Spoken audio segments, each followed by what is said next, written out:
masih bahas ataupun sharing tentang mesin kecerdasan sensing. Tetapi dengan kepribadian sensing extrovert. Sistem operasi otak sensing berada di bagian kiri bawah atau limbik kiri.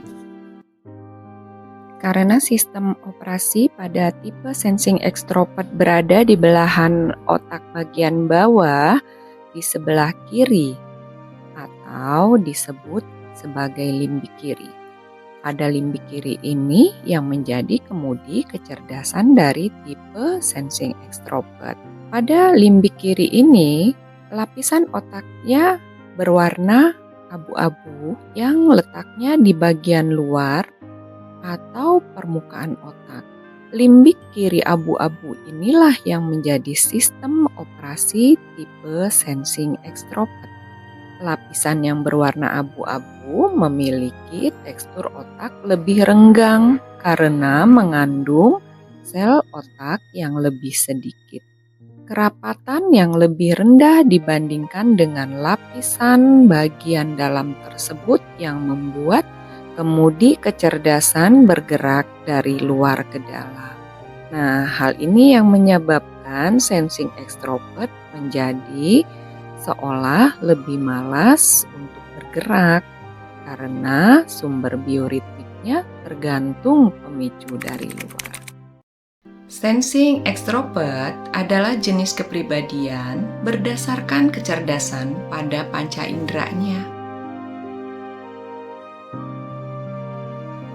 Mesin kecerdasannya dikendalikan dari luar dirinya menuju ke dalam dirinya, sehingga mudah tergoda fokusnya. Tipologi fisik sensing extrovert identik dengan otot yang kuat. Ketersediaan baterai atau chargernya ada di luar dirinya, sehingga sensing extrovert cenderung memulai dengan lambat dan lama-kelamaan semakin kuat. Jadi bergeraknya itu biasanya dia lambat dulu ya, baru kemudian semakin cepat. Bukan bergerak untuk berjalan ya, tetapi misalnya dalam mengerjakan segala sesuatu juga biasanya seperti itu. Dimulai dengan pelan-pelan dulu atau lambat-lambat dulu, baru ritmenya semakin cepat ataupun semakin banyak. Bagaimana dengan personality atau kepribadiannya? Adventurous, suka tantangan. Show off, suka pamer. Playful, bersemangat dan gembira. Tune in order, sesuai aturan. Demonstratif, menunjukkan dirinya. Inovatif, tidak mengganggu. Murah, generous, murah hati. Endurance, daya tahannya kuat. Repetitive, berulang-ulang. Experience, berdasarkan bukti nyata. Jadi sifat khas sensing extrovert ini dia tahan banting seperti laki-laki, tapi manja seperti perempuan. Kemudian petualangannya luas, tetapi internalisasi kedewasaannya lambat. Seperti pemberani, tapi sebenarnya kerdil. Menjadi pendamping yang mudah disenangkan, namun tidak mudah jatuh cinta. Pembawaannya terkesan lambat, padahal suaranya sering melengking. Susah memulai kerja, tapi jika sudah mulai kerja, determinasinya kuat. Apalagi sifat khasnya dermawan, tapi boros sebagai penikmat untuk dirinya.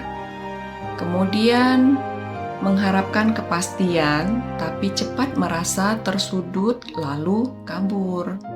Sensing extrovert harus waspada dengan kelemahannya dan harus berusaha mengeksploitasi kelebihannya. Dan ini berlaku pada semua orang.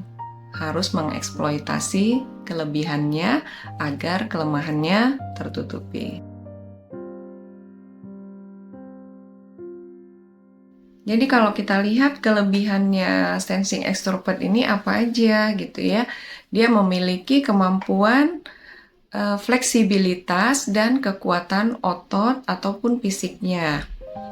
Kemudian dermawan, sehingga membuat sensing extrovert sering mendapat momentum bisnis yang bagus.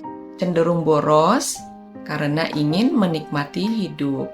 Sensing extrovert merasa tanggung jawabnya selesai jika sudah menangani masalah dengan memberi uang. Sensing extrovert memiliki chemistry terhadap harta. Harta di sini tidak hanya uang ya, tetapi bisa jadi rumah, mobil, dan lain-lain. Tentu saja, sensing extrovert harus mampu menangkap setiap peluang yang datang. Jika ingin berhasil meraih harta yang baik, maka sensing extrovert harus mencari ladang ataupun pasar untuk menanam uangnya. Biasanya, sensing extrovert akan memilih peran sebagai pemain di lapangan atau panggung ataupun lapak pekerjaannya dibandingkan menjadi orang di belakang layar. Sensing extrovert sanggup bekerja keras agar dapat terpilih sebagai barisan terdepan. Pendapatan berupa uang yang dimaksud di sini ya. Arah mereknya apa? Arah mereknya itu sebagai sosok yang menjadi jaminan sukses atau terselenggaranya kerjasama dengan orang lain. Bagaimana cara belajarnya? Cara belajar sensing extrovert biasanya dengan cara menghafal sambil menggerak-gerakkan tangannya, merekam secara visual, menggunakan peraga, atau bisa juga secara visual mengulang-ulang mengerjakan latihan soal atau memecahkan masalah, memberikan insentif yang nyata. Memberikan insentif yang nyata di sini contohnya dengan diberi uang ya, misalnya, atau hadiah.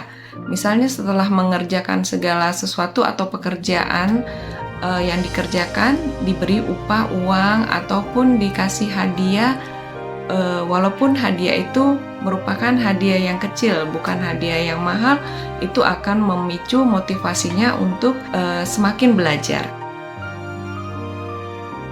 Pilihan sekolah atau profesi yang cocok buat sensing extrovert diantaranya itu ekonomi, sport, kemiliteran, perhotelan, sejarah. Rekomendasi yang lainnya ada tentunya ya, contohnya seperti ahli keuangan, pustakawan, pekerja lapangan.